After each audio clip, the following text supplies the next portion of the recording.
She took hits for her child. Now the alien mother wants her.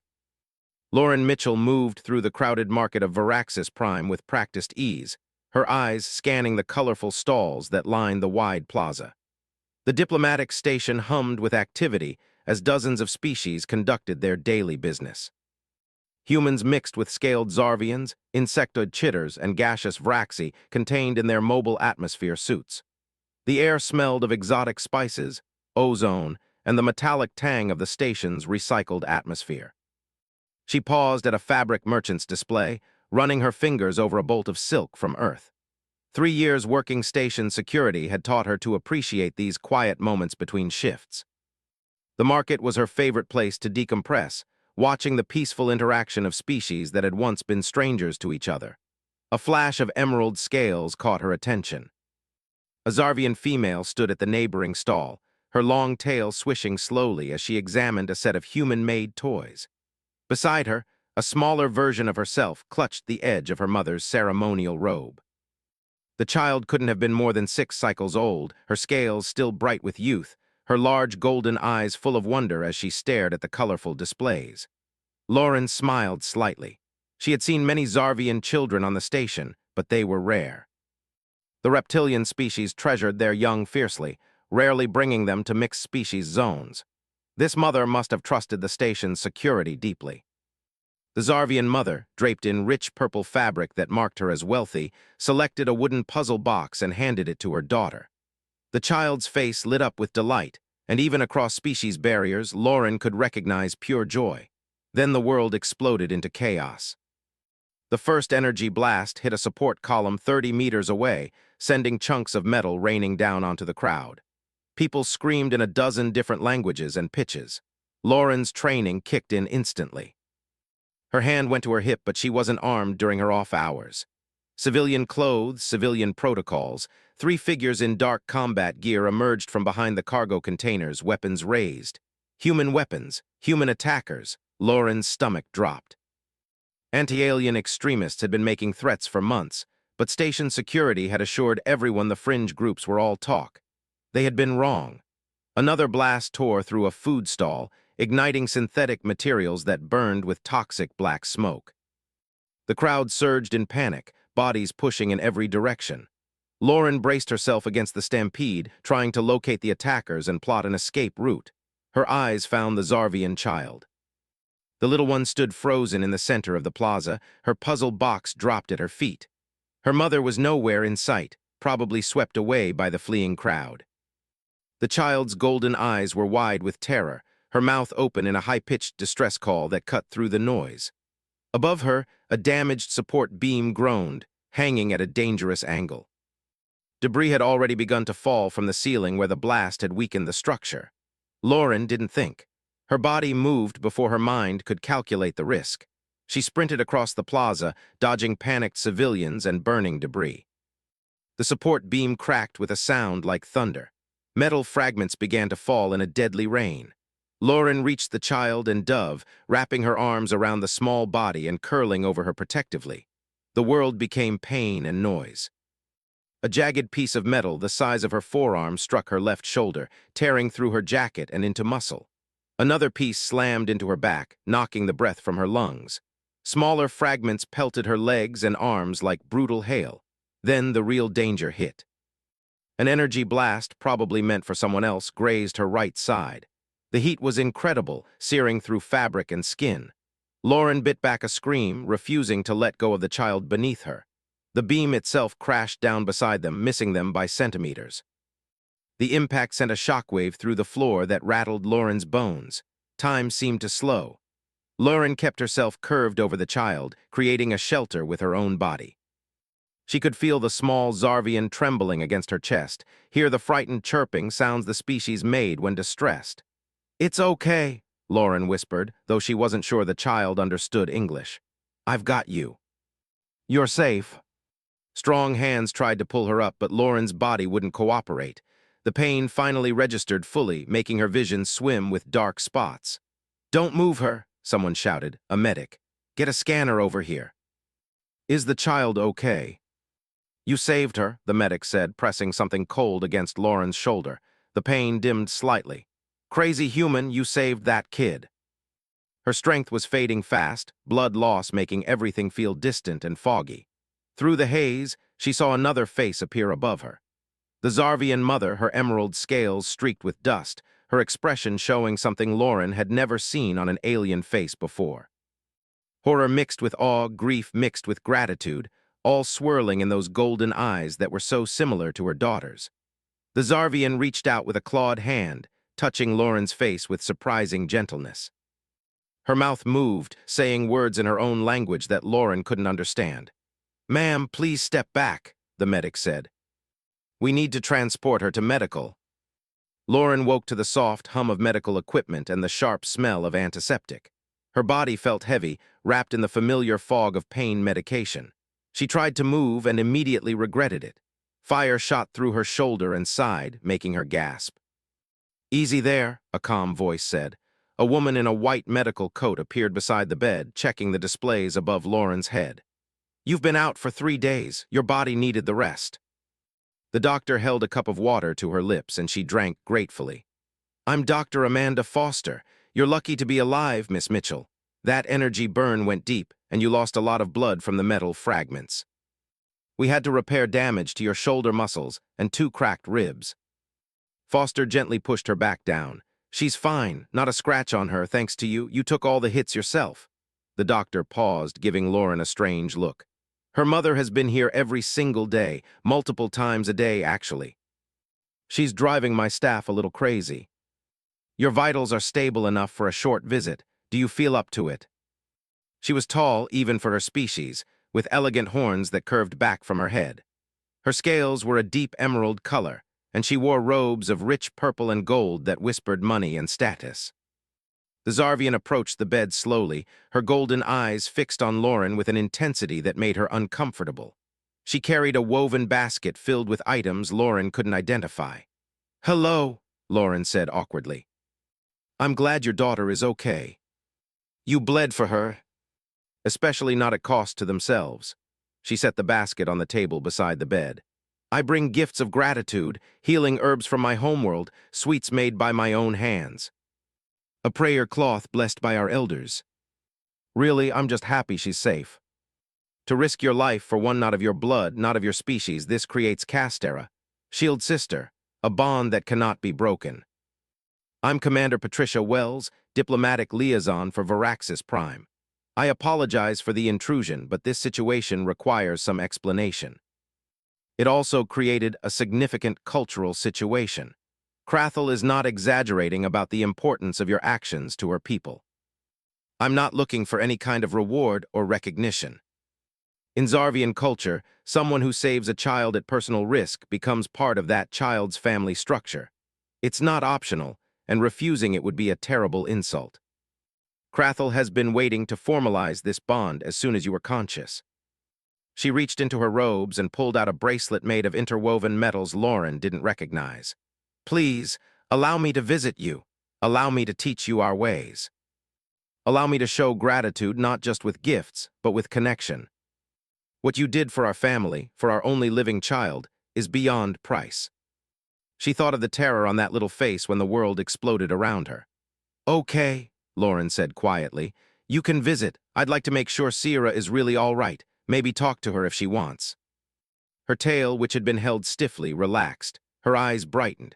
"You honor us, you honor my daughter, may I?" She held up the bracelet. Lauren extended her uninjured arm. Krathel fastened the bracelet around her wrist with gentle claws. The metal was warm against her skin. "This marks you as Castera," Krathel explained. "Any Zarvian who sees it will know you are family to us. You will be welcomed and protected. Your job will be waiting when you're ready." She gave Krathel a respectful nod and left. Krathel settled into the chair beside the bed, and for the next hour she talked. She told Lauren about Sierra, about her personality and her favorite things. She spoke of Zarvian customs and holidays. She asked questions about human culture and Lauren's life. Despite her exhaustion and pain, Lauren found herself relaxing. There was something genuine in Krathel's interest, something that went beyond obligation or debt. When visiting hours ended and Krathel finally left, promising to return the next day, Lauren looked down at the bracelet on her wrist. She had jumped into danger to save a child. She hadn't expected anything in return. But now she had something she hadn't realized she was missing. She had someone who cared whether she lived or died. The days blurred together in a rhythm Lauren hadn't experienced in years. Every morning, Crathel arrived at the medical facility with breakfast.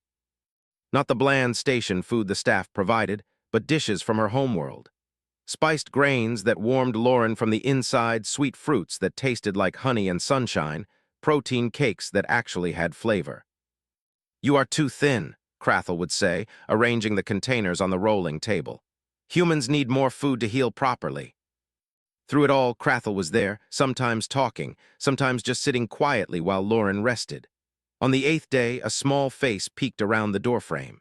Sierra had grown braver, no longer hiding behind her mother's robes. The young Zarvian clutched a piece of paper in her clawed hands. "She wanted to bring you something," Crathel said with obvious pride. Sierra approached the bed slowly, her golden eyes wide. She held out the paper. Lauren took it gently and saw a drawing done in bright colors.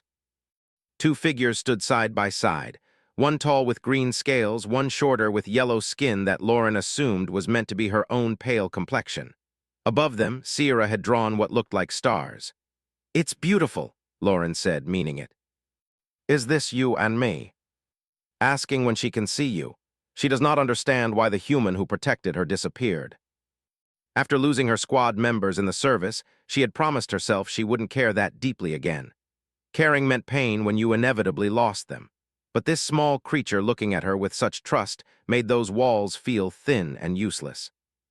"I'm getting better," Lauren told Sierra directly, "thanks to your mom taking such good care of me." Crathel would arrive at Lauren's small station apartment with food, conversation, and often Sierra. The child had started bringing her toys, spreading them across Lauren's floor and chattering in a mix of Zarvian and broken English. One afternoon, Crathel brought tea and sat across from Lauren at her small table. Her usual composed expression had cracks in it, something sad showing through. "I had 2 other children before Sierra," Crathel said quietly. "Both lost to the wasting sickness when they were very young. My people have strong bodies, but our children are fragile in their first cycles. When Sierra survived past her 5th cycle, I thought we were safe. I thought the worst was behind us. I thought I would watch my last child die. You ran toward danger when everyone else ran away. You covered her with your own body. You bled so she would not have to. For once, I could do something. I could make a difference. You said you lost squad members. I tried to save them, but there were too many injuries, not enough time. 2 died while I was working on them. I left the service after that, couldn't do it anymore." An innocent? Lauren looked toward the corner where Sierra was building a tower from colorful blocks. She deserved someone to protect her. "This is wrong thinking." "Aunt Lauren," Sierra said in careful English, a title Crathel had taught her. "Will you come to our home? Mama says you should see where we live." The Zarvian smiled, showing rows of sharp teeth that should have been frightening but somehow weren't. "Castera means family," Crathel said. "Family knows each other's homes. My husband Velkoth has returned from his negotiations. He wishes to meet the one who saved our daughter. Will you come to dinner tomorrow?" "It would be safer that way, easier." Sierra looked up at her with those golden eyes full of hope. "Yes," Lauren heard herself say, "I'll come to dinner." A formal bonding that would make our Castera relationship official in the eyes of my people and my government. You would have voice in decisions about Sierra's upbringing and education. You would be welcome in our home always, not as guest, but as one who belongs there. That's a lot of responsibility. Who will stand beside you as you stood beside my child? "Let me meet your husband first," Lauren said. "Let me see your home, then we can talk about ceremonies. I will send a transport for you." She was actually looking forward to it. The transport arrived exactly on time, piloted by a Zarvian male who introduced himself as Tellian, a member of Crathel's household staff. Lauren wore her nicest civilian clothes, suddenly worried they weren't formal enough. The ride through the station's residential sectors took 15 minutes, ending at a section Lauren had never visited before. The diplomatic quarter housed the wealthiest off-world residents. The Zarvian residence was larger than Lauren expected, with doors twice the height of standard human measurements. Tellian led her through an entrance hall decorated with flowing fabrics and carved stones that seemed to glow from within. Crathel met her in the main room, wearing ceremonial robes of deep blue that shimmered when she moved. "Welcome to our home, Lauren Mitchell. You honor us with your presence." "I have new puzzles." His horns were longer, more elaborate, marking him as older and high status. "Let our guest breathe first." He lowered his head, bringing his horns down in a gesture that looked like a bow. "You saved my daughter's life. You took wounds that were meant for her. There are no words in any language sufficient to express what this means to me." "Please, you don't need to bow. I just did what was right. We can talk while we eat." Crathel sat beside her, quietly explaining what each dish was and how to eat it properly. "This is Kamesh root, very good for healing. This is spiced grain from our southern continent. These small cakes are Sierra's favorite, made with honey flour. I lost people I was supposed to save. I couldn't handle it anymore." A person's true nature shows in the moment before thought. You are a protector, Lauren Mitchell.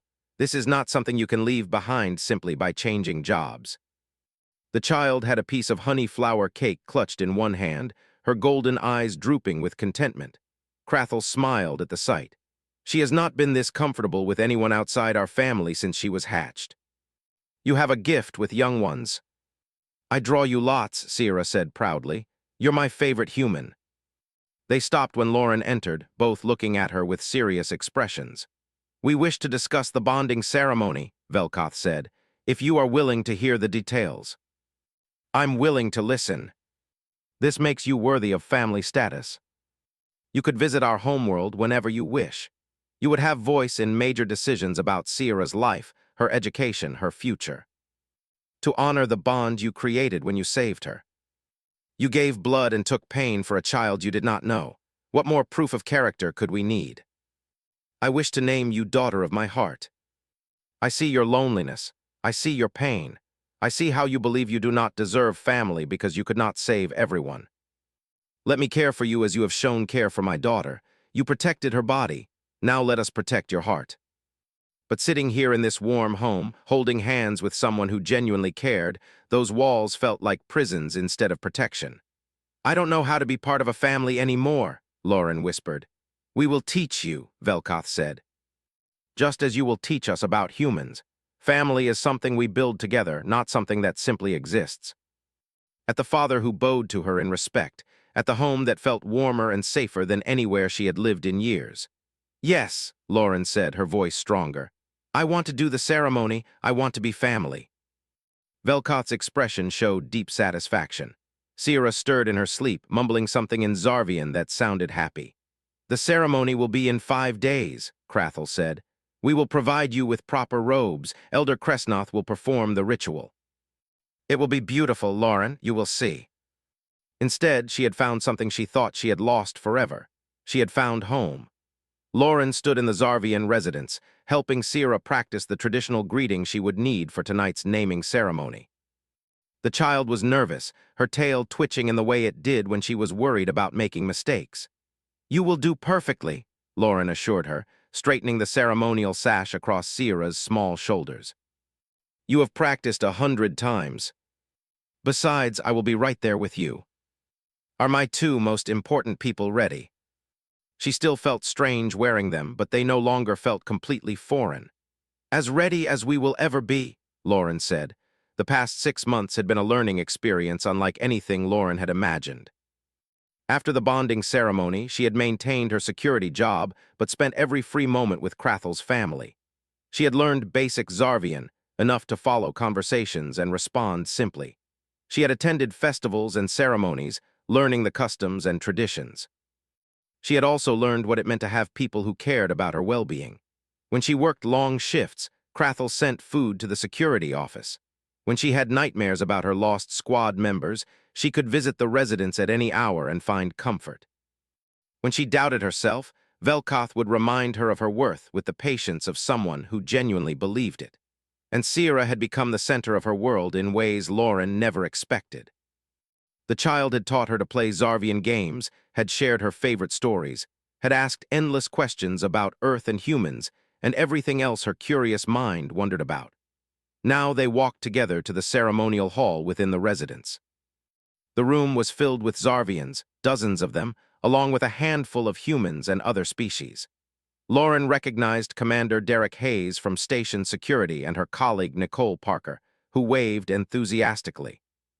Elder Kresnoth stood at the front of the room, ancient even by Zarvian standards. His scales faded to pale gray-green, but his eyes still sharp and bright. He had performed Lauren's Castera bonding 6 months ago, speaking words in Old Zarvian that had made Krathel cry with joy. The naming ceremony was different. This was a milestone in a young Zarvian's life, the moment when they moved from childhood into the first stage of maturity. Sierra would receive her full adult name and be recognized as a thinking person with her own voice in family matters. The ceremony began with traditional songs that Lauren had learned to recognize if not fully understand. Velkoth spoke first, telling the gathered witnesses about Sierra's accomplishments and growth. Then Krathel added her own words, her voice thick with emotion as she talked about her daughter's kindness and curiosity. Then it was Lauren's turn.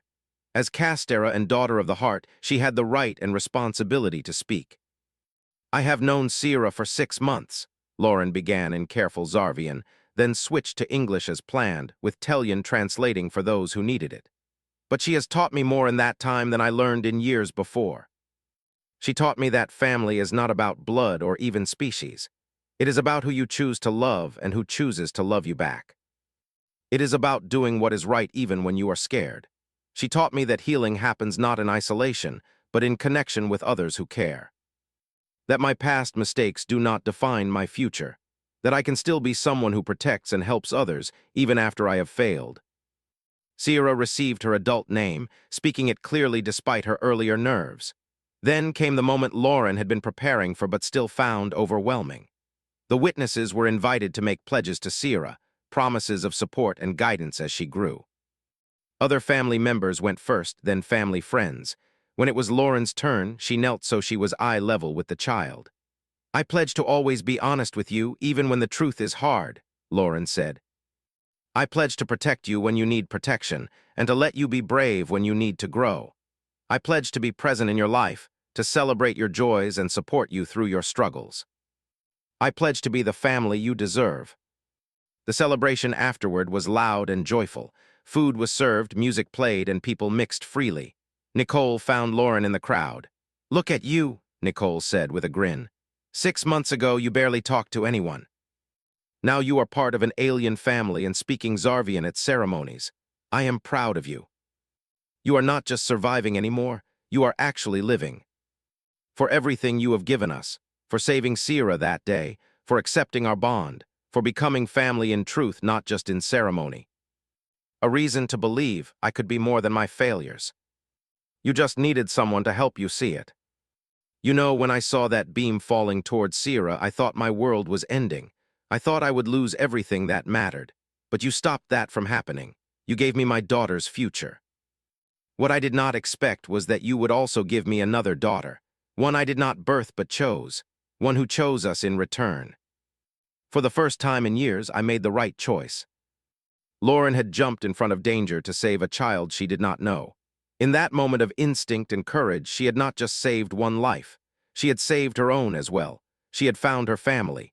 She had found her home, and she had finally found herself again.